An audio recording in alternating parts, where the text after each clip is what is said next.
Everybody, this is Jim at FreeChartVideos.com using time-honored techniques to understand modern markets. This video is for educational purposes only, and it is not intended to be any form of investment advice. I can draw lines on charts, but you have to draw your own conclusions from your own due diligence and make investment decisions that are suitable for your financial situation.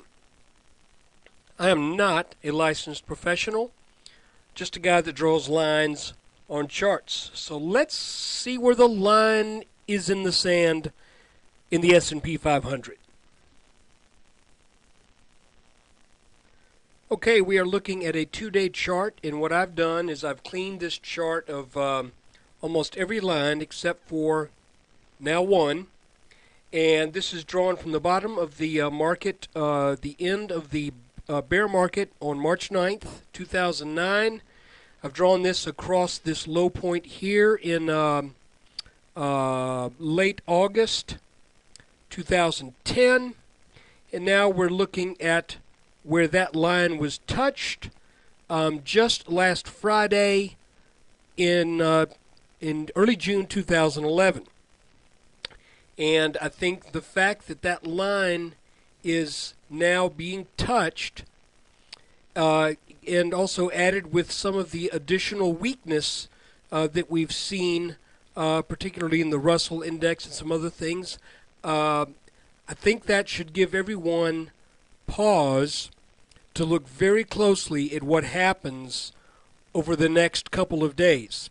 Because one of two things is going to happen here. I don't think it's going to just hang on this line.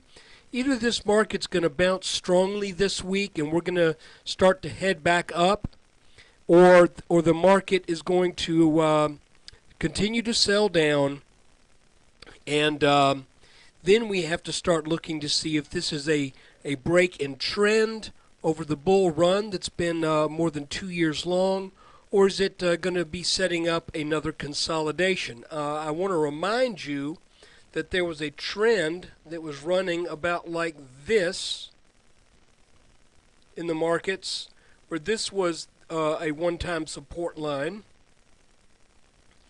and the flash crash took it down underneath that line. It came back over it for a while, but you could see that the damage had been done.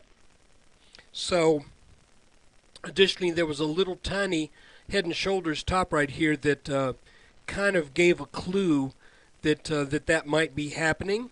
But right now what I'm seeing is that I'm not liking. Again, if we draw another channel, you can see that there is this what appeared to be a parallel channel. And now, in all honesty, when we made this little inverse head and shoulders pattern right here that really has not panned out, in all honesty, I was a little surprised that that pattern did not reach this level on the head, and instead it has reached it now. The question is, does that mean this pattern is an absolute failure, or does it mean that that the selling pressure we've seen over the past couple of weeks maybe was justified for technical reasons as well as fundamental? To help us see what's going on technically, we really need to look at this chart a little bit closer in. Tell you what, we can, yeah, that'll do for now. So what do we have? Well, I mentioned that I thought we were in a bull flag that formed after the 1370 top, and that bull flag continued to sell down. I thought we broke out here.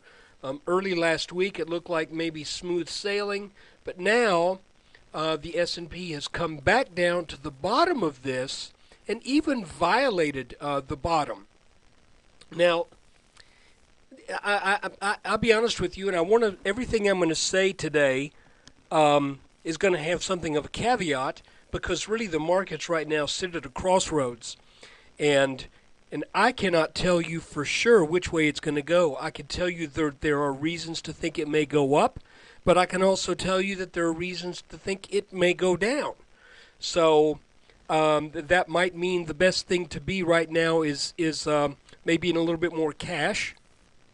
So what am I talking about? Well, the first thing I want to show you is that, sometimes when patterns and when channels get taken out, like this breakout right here, back on the 31st, sometimes when things get slammed back down into the pattern, this has created a little bit of a premature breakout, creates additional selling pressure when that moves back down to the bottom side of the pattern.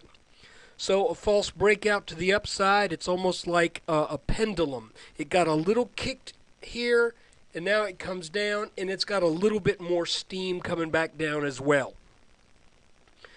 This would concern me more if this were at the top of a channel, and now we were doing this, but it is what it is.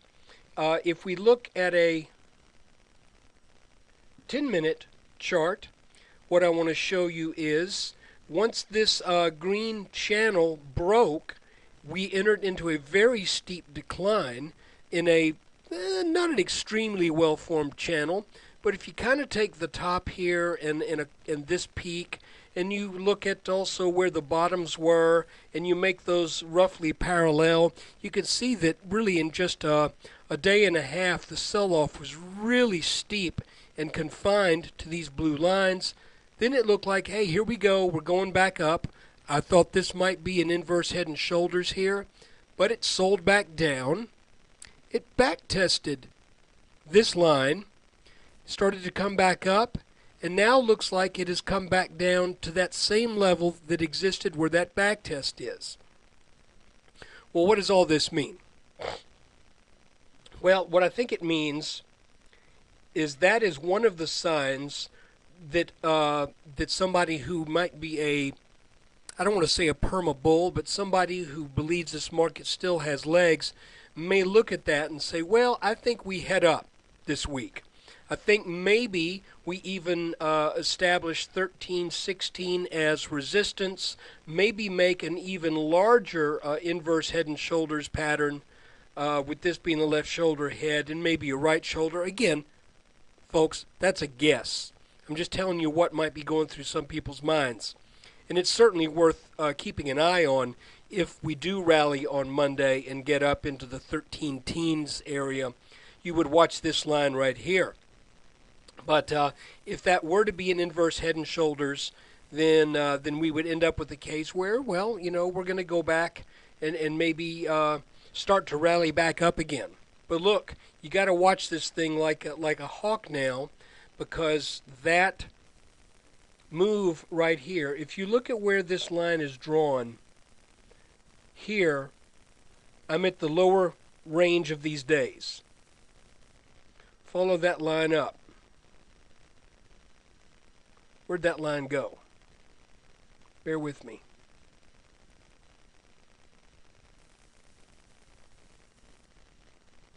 I'm at the very low range of that right shoulder on that inverse head and shoulders from last fall. But where we are right now is actually very slightly below that line on Friday's close.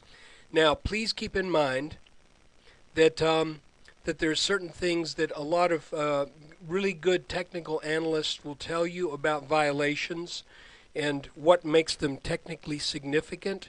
You know, I'm not so sure that that you can get things down to the third decimal place when it comes to these things. A lot of Elliott wave technicians are extremely confident. They believe, for example, they might say that before 2015, the S&P will trade to as low as 483 and 27/100ths. And they're very, because that's the way their minds work. They want to be very absolute, and but I don't think you can be that absolute. So at this point, being roughly 2 to 3 points below this rising trend line, I don't think is extremely critical. But if we get to where we're a percent and a half below that line, then that is absolutely a break of that line. But I want to remind you that all of this is predicated upon the idea that this March 9th low is an absolutely valid, what's the word I'm looking for? That March 9 low is not an out of bounds point. And sometimes when you have inverse head and shoulders and then you break out of them, you don't include that low in that pattern. For example, a lot of the mistake a lot of people were making early on in the spring and summer of 2009, I'm going to show you exactly what the mistake was, and is they were starting with this as being, okay, now that we're starting to go up, we must find a channel. So they would start here, and they'd say, well, there's our channel. So once this red flag, once that red candle happened in May, they were going, okay, now we're going back down, and we're going to start a whole new leg down, and the S&P is going to set a new low. Well, that didn't happen. Instead, the S&P went sideways. So they said, well, okay, well, then maybe that's the channel. So when this red candle happened, they said, well, now we're going to go down, and we're going to go down for that 400 level. And when that didn't happen, they said, well, this is what's really happening. What's happened is now there's our channel. So what's going to happen is once we make this red candle right here and we get down to under 1050, now we're going to go down and make that new low down to the 400s. Well, guess what? That didn't happen either. So they moved the line and they said, well, this is what's going to happen. Now that we've made this huge red candle right here on the breakdown after the flash crash, we're for sure going to the 400s because that's ugly, and just look at that thing. And everybody in this pattern was saying this is all hell's getting ready to break loose. This was about when I started posting on YouTube and I started the website. And you'll remember, even during this time, I was saying, no, guys, this pattern says we get to the mid-1200s, and this big pattern back here, this big inverse head and shoulder, says we get to the mid-1300s. Both of those things happened. Now, what has not happened is this little inverse head and shoulders.